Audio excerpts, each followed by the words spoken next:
Hello everybody, welcome to the I Am IT Geek YouTube channel. My name is Shabazz Dan, as ever I am the IT Geek. Welcome back. We are continuing with this SC100 Microsoft Cybersecurity Architect Exam topic series, but we are on topic 14, the penultimate topic. We have one more topic after this. So I think we've got about 5 or 6 videos left now. Again, it's a big exam. It's a big exam, 15 topics, so a lot of detail. It's not an easy exam either. So hopefully my content is helping you prepare, or has helped you prepare so far. And good luck to those taking it. If you've used my content and it's helped you pass, please do let me know. The whole point of this, it's all free content, right? I'm not charging anyone for it. So if it is helping you, and that's the whole purpose of it, to help people within the community, I want to know, because obviously it makes me feel nice. So please do let me know if my content's helped. So yeah, moving on to topic 14. So without further ado, let's get started with this video. So this is the SC100 Microsoft Cybersecurity Architects Exam topic series. This is topic 14, part 1. This is 3 parts in this topic. So this topic is around designing solutions for securing server and client endpoints. And today, specifically in this video, we're going to talk about introduction to endpoint security. We're going to talk about specifying server security requirements and baselines, and then we'll jump into a demo. And again, we're going to look at Defender for endpoint. Specifically, we're going to look at the endpoint security from Microsoft Cloud Security Benchmark. I want to show some of the remediations you can do. So let's talk about an introduction to endpoint security first of all. So as with other controls, endpoint security has its own controls as well. There's sort of 3 that I want to focus on around that, and we'll take a further look at these in the demo. So we have the first control is ES1, which is using endpoint detection and response, or EDR. From a security principle perspective, you can enable endpoint detection and response, or EDR capabilities for virtual machines, and integrate with your CM, as your Microsoft Sentinel, for example, and security operations processes as well. The Azure guidance is the Microsoft Defender for servers with the Defender for Endpoint integrated, provides EDR capability to prevent, detect, and investigate and respond to advanced threats. You can use Microsoft Defender for Cloud to deploy your Microsoft Defender for servers for your endpoints and integrate your alerts with your CM solutions such as Sentinel, Microsoft Sentinel. For your AWS guidance is to onboard your AWS account into Microsoft Defender for Cloud and deploy Defender for servers with the Defender for Endpoint integrated in your EC2 instances, which then provides your EDR capability. Again, prevents, detects, investigates, and responds to your advanced threats. Alternatively, you can use Amazon Guard Duty, which is integrated threat intelligence capability to monitor and protect your EC2 instances. Amazon Guard Duty can detect anomaly activities such as, it includes a lot of activity so it's indicating an instance compromise, such as cryptocurrency mining or malware using domain generation algorithms or DGAs. Maybe outbound denial of service activity, unusually high volume of network traffic, unusual sort of network protocols being used, sort of outbound instance communication with a no malicious IP, temporary sort of Amazon EC2 instance credentials by an external IP address, and data exfiltration using DNS. We then have the ES2 control, which is using modern anti-malware software.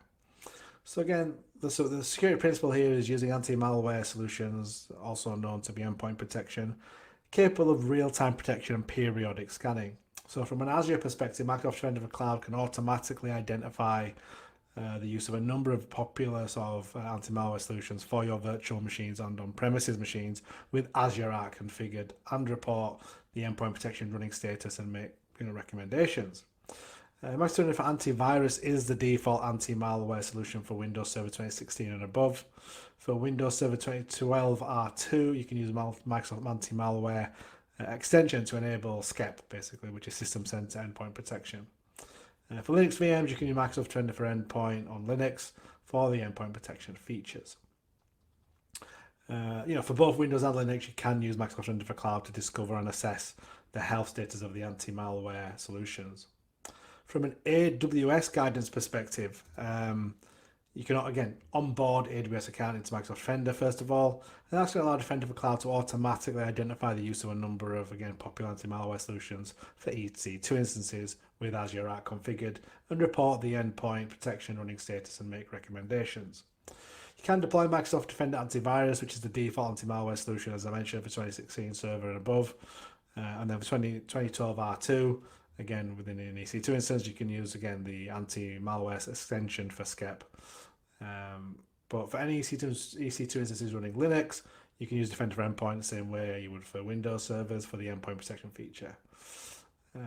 Finally, ES3. So again, this is around the control here is ensuring anti-malware software and signatures are updated. From a security principle perspective, you to ensure anti-malware signatures are updated rapidly and consistently for the anti-malware solution. From an Azure perspective, you can follow recommendations in Defender Cloud to keep all endpoints up to date with the latest signatures. You've got the anti-malware for Windows and Defender for Endpoint for Linux, which will automatically install the latest signatures and engine updates by default. For third-party solutions, you can ensure the signature updated in a third-party anti-malware solution. From an AWS perspective, with your AWS account onboarded into Defender for Cloud, again, follow recommendations in Defender for Cloud to keep all your endpoints up to date with the latest signatures. And Microsoft anti-malware for Windows and Defender for Endpoint for Linux will then automatically install the latest signatures engine updates by default as well. And the same for third party, to make sure you keep those updated by the third party anti-malware solution. So we're going to take a further look at some of the remediations we can do and some of the major remediations you might see in the Microsoft Cloud Security Benchmark and Defender for Cloud. We'll do that in demo. Okay, now I want to move on to talk about specifying server security requirements and baselines. So the first one, look at is domain and network security. So 1.1 is around protecting Azure resources with virtual machines. Again, the guidance here is, when you create an Azure VM, you must create a virtual network or use an existing virtual network and configure the VM with a subnet.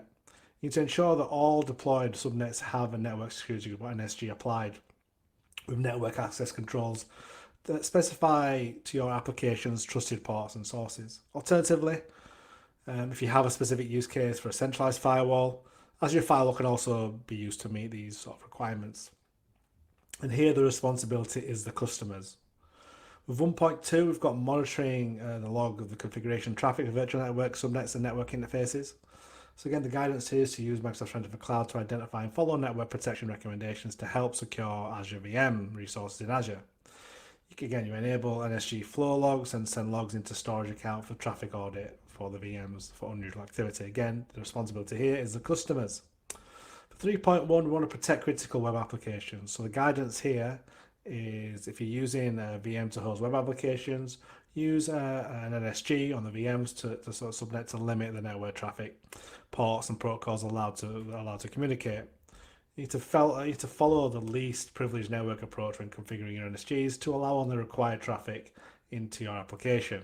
You can also deploy an Azure WAF or a web application firewall in front of a critical web application for extra sort of inspection of incoming traffic. Make sure you enable diagnostic setting for the WAF and ingest logs into a storage account, Event Hub, or Log Analytics workspace. Again, responsibilities on the customer. Most of these responsibilities are on the customer, you'll find. Finally, 1.4 is to deny communications with well-known malicious IPs. The guidance here is to enable distributed DDoS standard protection with the virtual networks to guard against DDoS attacks. Using Defender for Cloud integrated with threat intelligence, you can monitor communications with known malicious IP addresses. Then configure appropriately as your firewall for sort of each virtual network segment with threat intelligence enabled and configured to alert and deny for malicious network traffic. You can't use Microsoft Defender for Cloud's just-in-time network access to limit exposure of Windows VMs to the approved IP addresses for a sort of limited period. Also, use Microsoft Defender for Cloud adaptive network hardening to recommend NSG configurations that limit ports and source IPs based on actual traffic and threat intelligence. Again, customers' responsibility essentially. Okay, let's from a domain perspective, we'll talk a little bit about data protection now. So we've got 4 controls here, 4.1, 4.2, 4.3, 4.4. So 4.1 is to maintain an inventory of sensitive information. The guidance here is to use tags to help tracking VMs that store or process sensitive information. Again, responsibility is the customers here. With 4.2, you can isolate systems storing or processing sensitive information. The guidance here is to implement separate subscriptions and/or management groups for development, test and production, so more governance related. Resources should be separated by virtual networks and subnets, tagged appropriately and secured within a network security group NSG, or by an Azure firewall. For virtual machines storing and processing sensitive data, you can implement policy and procedures to turn them off when they're not in use. Again, this is all customer responsibility. 4.3 is to monitor and block unauthorized transfers of sensitive information. The guidance here is to implement non-Microsoft solution for our network perimeters that monitor the unauthorized transfer of sensitive information and block such transfers while alerting information security professionals. Microsoft treats all customer content as sensitive to guard against customer data loss and exposure on the platform that it manages. To ensure customer data with Azure remains secure, Microsoft has implemented and maintains a suite of robust data protection controls and capabilities, mainly in Purview and Defender for Cloud and Defender XDR. Again, responsibilities of customers. 4.4 is to encrypt all sensitive information in transit. So the guidance here is that data in transit to, from and between VMs that are running Windows is encrypted in different ways, depending on the nature of the connection, such as when connecting to a VM in an RDP or SSH session. Microsoft uses TLS or Transport Layer Security Protocol to protect data when it's traveling between the cloud services and customers. So slightly different. It's actually a shared responsibility here, both Microsoft and the customers. Okay, we'll talk about data or domain inventory and asset management. So the first control is using automated asset discovery solution. The guidance here is to use Azure Resource Graph to query and discover all resources, including VMs, within your subscription. Ensure you have appropriate permissions, normally read in your tenant, and are able to enumerate all your Azure subscriptions and resources within your subscriptions. Responsibility here is the customers. Control 6.2 is to maintain asset metadata. The guidance here is to apply tags to Azure resources, giving metadata to give metadata logically organized and according to taxonomy. The responsibility here is the customers. 6.3 control is to delete unauthorized Azure resources. So again, use tagging, management groups and separate subscriptions where appropriate to organize and track VMs and related resources. Reconcile inventory regularly and ensure unauthorized resources are deleted from subscriptions in a timely manner. Again, customer responsibility. 6.4 is to define and maintain inventory of approved resources. Again, the guidance here is that you should create an inventory of approved Azure resources and approved software for your compute resources. You can also use adaptive application controls, a feature of Defender for Cloud, to help you define a set of applications that are allowed to run on configured group of machines. This feature is available for both Azure and non-Azure Windows, all versions, Classic or Azure Resource Manager, and Linux machines. Again, responsibility is the customers. Finally, 6.5 control, which is to monitor for unapproved Azure resources. The guidance here is to use Azure policy to put restrictions in place on the type of resource that can be created in the customer subscriptions using different built-in policies, including not allowed resource types, allowed resource types as well. In addition, you can use Azure Resource Graph to query/discover resources within subscriptions. This can help in sort of high security-based environments such as those with storage accounts. And finally, this is a customer responsibility. So the last control I really want to touch on is domains, the secure configuration one. So we've got three controls that I really want to talk about, 7.1, 7.4 and 7.5. So 7.1 is to establish a secure configuration for all Azure resources. And here we're going to use Azure Policy or Defender for Cloud to maintain security configuration for all your Azure resources. 7.4 is to maintain secure operating system configuration. So there are several options for maintaining secure configuration for VMs in Azure for deployment. You can use Azure Resource Manager templates. You can customize virtual hard disk or VHDs. For most scenarios, Microsoft-based VM templates combined with Azure Automation Design State Configuration, this can assist in meeting and maintaining those security requirements. Finally, 7.5, which is to securely store configuration of Azure resources. So if you're using VMs to host web applications, use NSGs or VM subnets to limit the network traffic, ports and protocols that are allowed to communicate. And make sure you're following the least privileged network approach when configuring your NSGs to allow the sort of required traffic to the application. Okay, we're ready for the demo. We're going to jump in the demo and have a look at the endpoint security within Microsoft Cloud Security Benchmark. So please join me in the demo. So we are back in the Defender for Cloud Portal. We're under regulatory compliance, and I want to go, so stick on the Microsoft Cloud Security Benchmark, but I want to go down to the endpoint protection, so endpoint security. And as you can see, I've got full greens for once. It's very rare for me. um, but we read about these in the slide and in the sort of theory earlier. But I want to look at some of the assessments and sort of things we can do to remediate some of these controls. And the first one is Microsoft Defender service should be enabled. So I've enabled that. I've deployed it to my VMs. But also from a AWS perspective, if you have AWS, guard duty should be enabled as well, which guard duty is an AWS resource.